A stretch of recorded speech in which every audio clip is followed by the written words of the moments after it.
ગુજરાતમાં હવે મકાનની છત પર સોલાર પેનલ દ્વારા ઉર્જા પ્રાપ્ત કરવાના પ્રોજેક્ટ શરૂ કરવામાં આવશે, જેમાં સૌપ્રથમ ગાંધીનગર શહેરમાં 2.5 મેગાવોટનો પ્રોજેક્ટ શરૂ થશે। એઝ્યોર પાવર કંપની ગાંધીનગરમાં જીવરાજ મહેતા ભવન તેમજ 60 ખાનગી મકાનોની છત પર નાખવામાં આવેલી સોલાર પેનલ દ્વારા વીજ ઉત્પાદન કરશે। આ સંદર્ભે ગાંધીનગરમાં ગુજરાત ઉર્જા અને પેટ્રોકેમિકલ્સ વિભાગ અને એઝ્યોર પાવર દ્વારા રૂફટોપ સોલાર પાવર પ્રોજેક્ટની માહિતી આપવામાં આવી હતી। રૂફટોપ પ્રોજેક્ટ દ્વારા ઉત્પાદિત થનારી વીજળીના વેચાણની આવકમાંથી છતના માલિકને 25 વર્ષ સુધી હિસ્સો આપવામાં આવશે।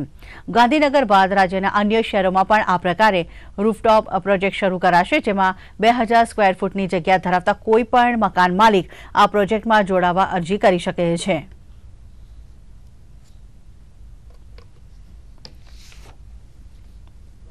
लोगों अपनी छत से बिजली जनरेट करेंगे, जो बिजली उनको मिलेगी वो उन्हीं के घर में जाएगी, पर उनको कोई एक्स्ट्रा इसके लिए बर्डन फाइनेंशियल नहीं होगा, कोई उनको इसके लिए पैसा नहीं देना पड़ेगा।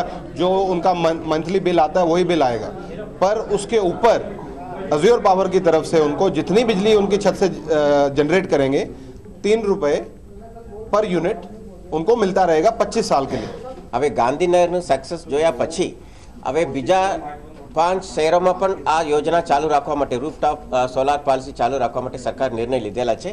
એમાં બરોડા, સુરત, મહેસાણા, ભાવનગર અને રાજકોટ સે સમાવેશ થાય છે। એ શહેરમાં ટૂંક સમયમાં આ પ્રમાણે રૂફટોપ પોલિસી શરૂ થઈ જશે।